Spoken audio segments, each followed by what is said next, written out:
पहली बार इतना बड़ा वीडियो में बनाया। बोले तो पदों की संख्या। एक डेमो था हमारे तरफ से कि आप लोगों को थोड़ा सा भरोसा हो जाए कि। हेलो दोस्तों, स्वागत है आपकी इस वीडियो में। मैं इस वीडियो में आपको तहे दिल से स्वागत करता हूं। उम्मीद करता हूं कि आप लोग एकदम स्वस्थ होंगे, मस्त होंगे। तो दोस्तों, मैं अभी स्टार्ट करने जा रहा हूं एक पार्ट जो कि आपको बोर्ड पर दिख रहा है, 10th क्लास का समानांतर श्रेणी यानी कि अर्थमेटिक प्रोग्रेशन। और मैं ज्यादा आपका समय नहीं लूंगा, आपको बस कॉन्सेप्ट पढ़ा करके दो चार एग्जाम्पल दूंगा और आप 10th क्लास का जो चैप्टर अर्थमेटिक प्रोग्रेशन होता है उसको आप सीख लेंगे। और फिर आप कमेंट करिएगा तो हम आपको बताएंगे। और प्रैक्टिस सेट भी मतलब मैं तैयार करवा सकता हूँ। बाय द वे, बिना किसी देरी के, बिना किसी झंझट के हम शुरू करते हैं आज। एपी एपी होता क्या है, एपी में कौन कौन से फार्मूला होता है, एपी मतलब समानांतर श्रेणी बनता कैसे है, वो आपको हम अभी सिखाने वाले हैं। तो चलिए सबसे पहले बात करते हैं कि एपी होता क्या है। तो एपी आपको अर्थ एपी का फुल फॉर्म होता है अर्थमेटिक प्रोग्रेशन, यानी हिंदी में कहते हैं समानांतर श्रेणी, जो कि आपको बोर्ड पर दिख रहा है। आपको हम अभी दिखाने वाले हैं एपी का डेफिनेशन। तो देखिए आपको दिख रहा है एपी का डेफिनेशन, यानी कि अर्थमेटिक प्रोग्रेशन का आपका डेफिनेशन दिख रहा है। वो डेफिनेशन क्या है हम आपको पढ़ के बताते हैं, आप इसको देखते रहिएगा और जहां जहां हम पढ़ेंगे ना वहां आप ध्यान दीजिएगा, आपको समझ में अच्छे से आएगा। तो एपी में आपको डेफिनेशन साफ साफ दिख रहा होगा। सबसे पहले आपको एक नंबर में परिभाषा दिख रहा होगा, इंग्लिश में उसको कहते हैं डेफिनेशन। हाँ, और उस डेफिनेशन को हम पढ़ते हैं। आपको अभी थोड़ा सा देखिएगा, जहां जहां हम पढ़ेंगे ना वहां पे आप देखिएगा। अंक गणितीय प्रगति एपी वह संख्या होती है जिसमें प्रत्येक पद पिछले पद में एक निश्चित संख्या यानी समान अंतर डी जोड़ने से प्राप्त होता है। मतलब ये आपको तो समझ में नहीं आया, इसी को हम आपको समझाते हैं। सबसे पहले क्या कर रहा है, एक आपको उदाहरण आपको हम दिखाते हैं, ठीक है। उदाहरण देखिए, उदाहरण है हमारा, एक एग्जांपल ले लेते हैं। और एग्जांपल है 2, 5, 8, 11 और 14 डॉट डॉट डॉट करके एक एग्जांपल हो गया। अब ये जो आपको मैंने परिभाषा अभी स्क्रीन पर दिखाया है उसी को समझाने का प्रयास कर रहा हूं। लिखा है कि वह संख्या श्रेणी होती है जिसमें प्रत्येक पद पिछले पद में एक निश्चित संख्या जोड़ने से प्राप्त होता है। प्रत्येक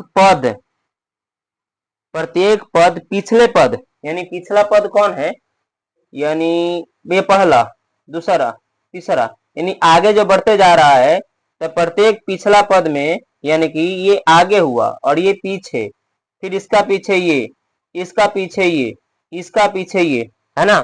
तो इसमें बोल रहा है कि सामान्य अंतर डी, यानी कि कोई ऐसा संख्या होगा जो प्रत्येक पीछे में जोड़ रहे हैं ना तो वो आगे बढ़ते जा रहा है और वही संख्या सब में जोड़ा रहा है। देखिए 2 है, इसमें कितना जोड़ा होगा कि 5 हुआ होगा, 3। 5 है, कितना जोड़ा होगा कि 8 हुआ होगा, 3। 8 है, कितना जोड़ा होगा कि 11 हुआ होगा, 3। तो इसी तरह से आपको, जैसे ही मैंने अभी बोला कि पिछला पद में डेफिनेशन में था, है ना, पिछला पद में सामान्य अंतर डी जोड़ने से प्राप्त होता है। तो इसी यही एक श्रृंखला प्राप्त होता है, इसी को हम लोग कहते हैं एपी। आगे बात समझ में, चलते हैं अब आगे थोड़ा सा। अब आपको थोड़ा सा मुख्य घटक बताते हैं, मुख्य घटक जो कि main elements of AP, main elements of AP. तो देखिए आपको दिख रहा होगा मुख्य एलिमेंट्स दिखाई दे रहा होगा, उसमें क्या क्या मैं पढ़ देता हूं एक बार। एक तरफ लिखा हुआ है, इधर साइड में लिखा हुआ है घटक और उधर साइड में लिखा हुआ है अर्थ यानी कि मीनिंग। तो पहला लिखा हुआ है ए यानी फर्स्ट टर्म, हिंदी में उसको बोलते हैं प्रथम पद, और इसका मीनिंग है कि श्रेणी का पहला पद। इतना सारा बात लिखा हुआ हम एक एक करके समझाते हैं, ठीक है। तो आपको सबसे पहले दिख रहा है, आपको स्क्रीन पर दिख रहा है प्रथम पद, तो प्रथम पद हमारा है, इसी से जोड़ लेते हैं, ये हमारा क्या है, प्रथम पद जिसको बोलते हैं ए। ठीक है, इसको बोलते हैं ए। उसके बाद दूसरा कह रहा है सार्वांतर, जिसको बोलते हैं कॉमन डिफरेंस, यानी लगातार दो पदों के बीच का अंतर, उसको बोलते हैं बाबू। तो यानी कि लगातार इसका अंतर, इसका अंतर, इसका अंतर, तो ये अंतर निकलेगा कैसे, एपी का जो पहला पद होता है बाबू, उसको बोलते हैं ए, प्रथम पद। और इन सभी में अंतर जो होता है उसको बोलते हैं सार्व अंतर, सार्व अंतर, सार्व अंतर जिसको बोलते हैं डी, इसको इंग्लिश में बोलते हैं कॉमन डिफरेंस। तो कैसे निकालेंगे, ये सेकंड पद हुआ, और ये A1 है, A2 है, A3 है, A4 है, ऐसे करके लगातार जो है A5 है, डॉट डॉट डॉट करके जाता है। तो दूसरा में से पहला पद को आप घटाइएगा ना, तो आपका ये सार्वंतर निकलता है। हर बार यही काम आएगा आपको, हर बार। जैसे आप A2 में से घटा लेते हैं A1, A2 हमारा कितना है 5, और A1 कितना है 2, घटाइए कितना आ रहा है 3। तो इसी तरह से ये निकल गया आपका सार्वंतर। ठीक है, तो ये आपका हो गया, जितना भी अभी मुख्य घटक के बारे में बता रहा था वो सब है। अब और नीचे जो आपको दिख रहा होगा, एन पदों की संख्या, एन पदों की संख्या, एन बराबर एस एन बराबर। ठीक है, तो चिंता मत कीजिए, हम आपको सिखाते हैं। इतना सारा हो गया, अब इसको हम मिटा करके इसका कौन कौन से फॉर्मूला होते हैं, बस 2 या 3 होगा, रुकिए धैर्य रखिए, आपको समझ में आएगा। 2 या 3 फॉर्मूला कौन कौन से हम आपको बताते हैं। इसको मिटा देते क्योंकि इसके बाद मेरे पास स्पेस है नहीं। देखिए, सबसे पहले आपको एक फॉर्मूला दिखाते हैं, इसका सूत्र कितना होता है, सूत्र आपको लिखते हैं लगातार, जो सूत्र होगा ना एपी से वो आपको दिखेगा। एन बराबर a plus n minus 1 into d. इसका हम एक्सप्लेनेशन दे देंगे बाद में, लेकिन अभी रुकिए। नंबर 2, एस एन बराबर n by 2 into 2a plus n minus 1 into d. ये दूसरा हुआ। तीसरा आता है एस एन बराबर ही एन बाई 2 और ए प्लस एल। बस इसी तीनों पर आपका अर्थमेटिक प्रोग्रेशन यानी कि एपी ये चैप्टर खत्म हो जाएगा। कैसे, हम आपको सबूत भी देंगे, देखिए। अब सबका थोड़ा सा नाम बता देते हैं कि कौन क्या है। ठीक है, अब इसमें हम इसको एक्सप्लेन करने का प्रयास करेंगे।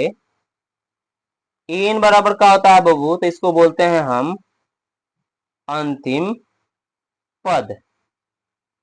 अब ए है तो ए का क्या बोलेंगे बुआ, प्रथम पद। और एन है हमारा, तो एन बोले तो पदों की संख्या। और डी हमारा है बाबू सार्व अंतर। ठीक है, अब इसमें एक चीज और है जो छूट रहा है, इसका नाम मैंने नहीं लिया, तो यहाँ पे लिख देते हैं। इसको थोड़ा सा खींचते लेके आते हैं और यहाँ पे नाम लिख देते हैं। इसको बोलते हैं पदों का योग, इससे निकलता है। और ये एल आपको थोड़ा सा नहीं दिख रहा होगा, तो हम थोड़ा इसको भी बखान थोड़ा सा एक्सप्लेन कर दें। इसका नाम है लास्ट टर्म कहते हैं, जिसको बोलते हैं इसको भी अंतिम, यहाँ पद। आई होप कि इतना आपको समझ में आ गया है। तो चलिए, क्वेश्चन किस प्रकार का बनता है हम आपको सिखाते हैं। वीडियो में बने रहिएगा, आपको एकदम मजा ही मजा आने वाला। तो देखिए,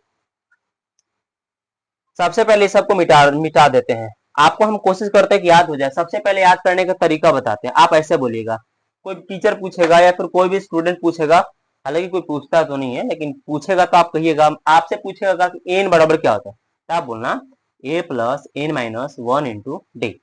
ए plus n minus one into d. अरे ट्राई करो ना, मेरे साथ बोलो। A plus n minus one into d. A plus n minus one into d. कोशिश करो ना, सीख जाओगे। A plus n minus one into d. A plus n minus one into d. पहला हो गया। इसको कैसे बोलेंगे सर? बोलना सीखना है। बोलना सीख जाओगे तो फिर आपको अपने आप याद हो जाएगा। पूछेगा एस एन बराबर क्या होता है। अब मान लेते हैं क्लास में ही हो और टीचर आपको खड़ा करके पूछ दिया, खड़ा हो बताओ एस एन बराबर क्या होता है, तो उस समय तो आपको याद नहीं रहेगा, तो आप नहीं बोल पाओगे। और जैसे प्रैक्टिस कर लोगे तो आप तो इजिली बोल दोगे। कैसे? एस एन बराबर, सर एक minute, n by two into two a plus n minus one into d. मेरा तो रटा रटा हुआ है, मतलब हम तो याद कर लिया अपना, आप याद कीजिएगा।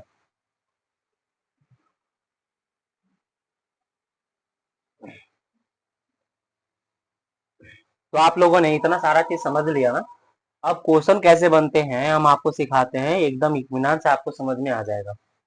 इसको अब मिटा देते हैं।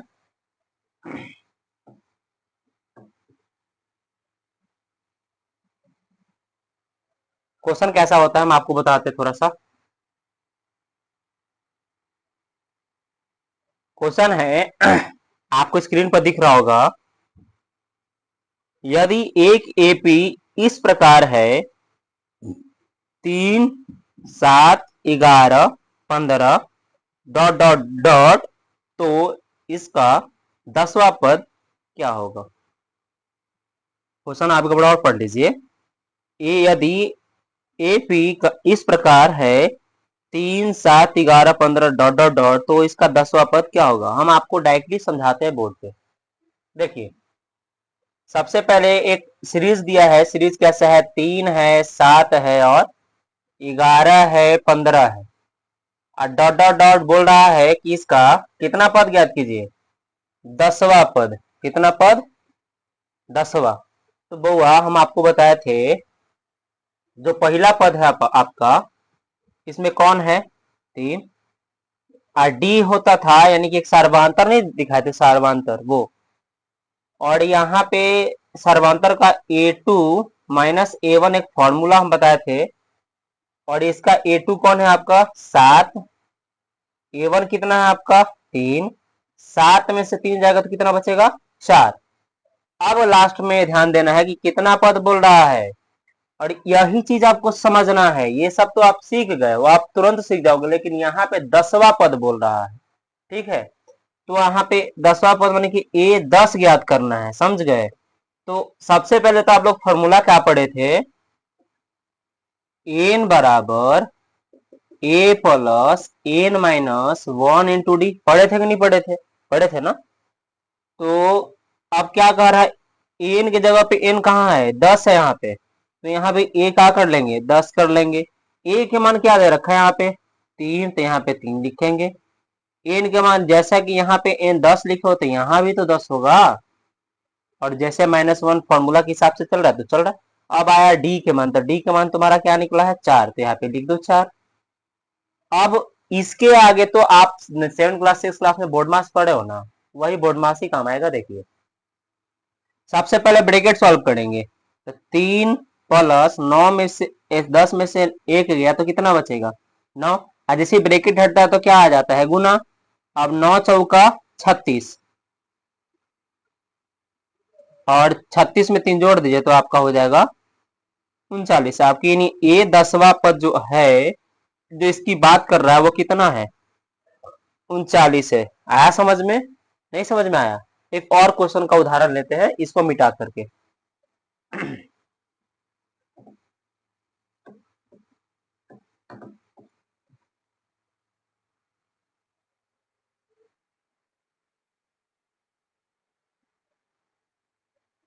तो चलिए एक और उदाहरण आपको देकर समझाते हैं, आपकी तो पक्का समझ में आ जाएगा। देखिए, उसी पर बेस्ड है। मान लेते हैं 1 है, 3 है, 5 है, 7 है, 9 है। यहाँ पे समय कॉमन है, याद रखिएगा। और डॉट डॉट डॉट करके बोल रहा है कि बताइए 19वां पद। कितना पद? 19वां पद। जैसा क्वेश्चन था, बस डाटा चेंज कर दिया, नियम वही रहेगा।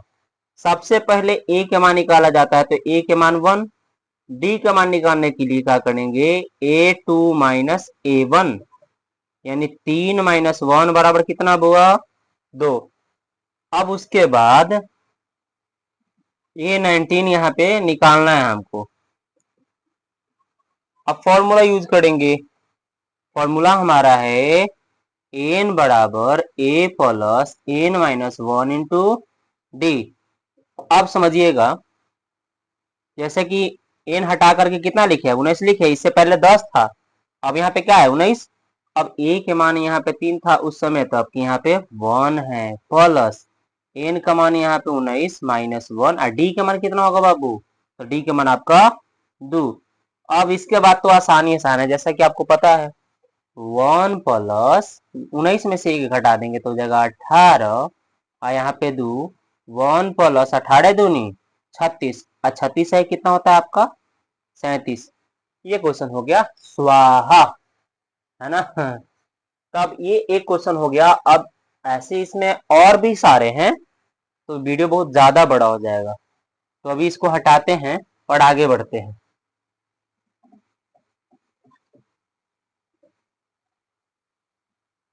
अब एन का फॉर्मूला एक और यूज करने के लिए आपको बताते हैं। देखिए उस समय 10वां पद 9वां पद थोड़ा सा आपकी चेंज करते हैं इसमें questions. 1 3 5 7 dot dot dot dot dot dot करके यहाँ पे आपको आ जाएगा बाबू 31। अब बोल रहा है कि 31 तक लेके गए हैं, तो ये 31 कौन पद है। जैसे यहाँ पे आपको उस समय 10वां पद 19वां पद इससे पहले था ना, अब यहाँ पे बताइए कि जो 31 है वो कौन पद है। इजी है, बस ध्यान रखिए आपको समझ में आएगी। ध्यान दीजिएगा इधर, हर बार की तरह ए कौन होगा पहला पद ये वाला, डी कौन होगा तो ये वाला में से ये वाला को घटा देंगे। यहाँ पे फॉर्मूला थोड़ा सा हटा देते क्योंकि अब 2 क्वेश्चन किए तो थोड़ा सा आप तो तेज हो गए है कि नहीं। 3 में से 1 गया तो कितना बचेगा 2। अब बाबू एन मतलब दे दिया है आपको, इसको कहते हैं ए एन, यानी कि अंतिम पद आपको कितना दिया है 31। 31 ये दे रखा है, तो बस फॉर्मूला ही तो बोल रहा है। एन का फॉर्मूला क्या होता है ए प्लस n-1 इंटू डी बराबर 31। आइए ए के मान कितना हुआ 1, एन का मान कितना है बाबू नहीं पता सर, और डी का मान कितना है बुआ तो 2 है, और यहाँ पे जो 31 चल रहा है वो 31 है। सॉल्व करो बुआ 1 प्लस एन के जगह पे इसमें क्या करते हैं, इसको गुना कर दो इससे और इसको गुना कर दो इससे, ठीक है। तो 2n हो जाएगा और -2 बराबर कितना 31। आगे बढ़ेंगे, नीचे हम नहीं फिर आपको दिखना बंद हो जाएगा, ऊपर चलते हैं। 1 है और ये माइनस में, ये प्लस में 1 है माइनस में 2 है, तो घटाएंगे तो पता है माइनस में 2 है और प्लस में 1 है, तो घटाएंगे तो पता है -1 आएगा बराबर कितना 31। बुआ 2n बराबर 31 है तो ये माइनस इधर चल जाएगा तो प्लस नहीं हो जाता है। आप 8 क्लास के समीकरण में नहीं पढ़े थे ऐसा कि x + 1 बराबर 9, तो x का मान निकालने के लिए 9 इधर माइनस में इधर आकर क्या हो जाएगा, सॉरी प्लस में इधर आगे हो जाएगा माइनस में, और x का मान निकल जाता था 8। तो यही चीज हम अभी यहाँ किए हैं। चलिए 2n बराबर 31 है क्या हो जाएगा 32, n बराबर हो जाएगा 32/2, काट दीजिए n बराबर कितना आ जाएगा आपका 16 स्वाहा। ठीक है, तो वीडियो को यही रहने देते हैं, हालांकि पूरा कॉन्सेप्ट बता देंगे और आगे इसका चाहिए ना तो कमेंट कीजिएगा, हम इसको और अच्छे से एक्सप्लेन करके कम से कम समय में बताने का प्रयास करेंगे। पहली बार इतना बड़ा वीडियो में बनाया हूँ। तो मिलते हैं किसी नेक्स्ट वीडियो में, तब तक के लिए जय हिंद बाय बाय। एक डेमो था हमारे तरफ से कि आप लोगों को थोड़ा सा भरोसा हो जाए कि मैं भी पढ़ा लेता हूँ यार। Bye bye.